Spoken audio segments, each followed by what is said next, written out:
அந்த உத்தம நபி ஸல்லல்லாஹு அலைஹி வஸல்லம் அவருடைய அந்த உண்மையான தூதரான அந்த உலக தூதர் இருலோக ரட்சகர் எம்பெருமான ஸல்லல்லாஹு அலைஹி வஸல்லம் அல்லவா பிள்ளைகளே, அவர்கள் திடீரென நம்ம வீட்டுக்கு வரணும்னு சொன்னா திடீர்னு நமக்கு வர்றாங்க. சாதாரண ஒரு எம்எல்ஏ எம்பி ஊர் அந்த பக்கம் வந்துட்டு போறாங்க, வீட்டுக்கு வரான்னு சொன்னா கை காலெல்லாம் தங்களுக்கு பேத்து விருத்து போயிடுறாங்க. உலகத்துல இருலோக ரட்சகர் எம்பெருமான ரசூலை கரீம் ஸல்லல்லாஹு அலைஹி வஸல்லம் நம்ம வீட்டுக்கு வந்தா நம்முடைய மனதில் எப்படி இருக்கும் என்பதை கவிஞர் நாகூர் ஜஃபருல்லா அவர்கள் எழுதிய சில வரிகள் ஹஜ்ரத் அவர்கள் எல்லாவற்றையும் தொட்டி காட்டி விட்டார்கள். அதனை எல்லாம் உங்களுக்கு தொட்டு காட்ட நான் விரும்புகின்றேன். அதான் வாழ்த்தி கவிதை பாதனினைத்தும் சல்லாச்சு வந்துட்டாங்க,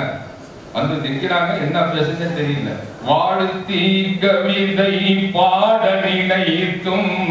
வார்த்தை வராமல் தவிப்பேனா, வார்த்தைகள் கோடி பலமாய் வந்தும் நாயெழும்பாமல் திகைப்பேனா, வார்த்தைகள் கோடி பலமாய் வந்தும் நாயெழும்பாமல் திகைப்பேனா, அண்ணல் பெருமான் என் இல்லம் வந்தால் அவர்களை எப்படி வரவேற்பேன், அஸ்ஸலாமு அலைக்கும் முகமன் கூறி ஆர தழுவ விரைவேனா, அஸ்ஸலாமு அலைக்கும் முகமன் கூறி ஆர தழுவ விரைவேனா, சலவாத்தை என் நெஞ்சில் நிறைத்து சப்தத்துடனே ஒலிப்பேனா, சலவாத்தை என் நெஞ்சில் நிறைத்து சப்தத்துடனே ஒலிப்பேனா, அண்ணல் முஹம்மது என் இல்லம் வந்தால் அவர்களை எப்படி வரவேற்பேன், கழிப்பின் கடலில் ஆழ அமிழ்ந்து கண்ணீர் வழிய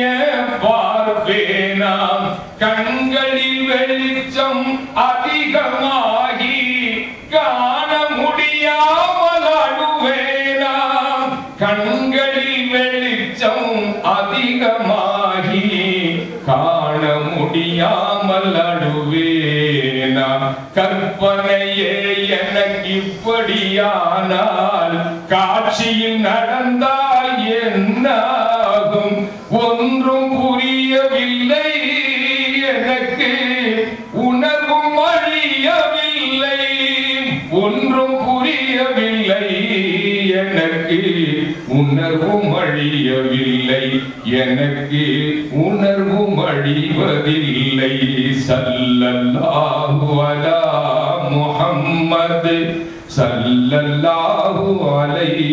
வஸல்லம், ஸல்லல்லாஹு அலா முஹம்மது ஸல்லல்லாஹு அலைஹி வஸல்லம், ஸல்லல்லாஹு அலா முஹம்மது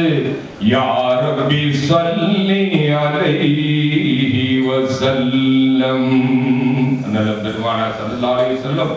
அவர்கள் மீது உண்மையான முஹப்பத் வைக்கக்கூடிய நன்மக்களாக நம் அனைவரையும் ஆக்கியவர்கள் புரிவாராக என்ற பிரார்த்தனையோடு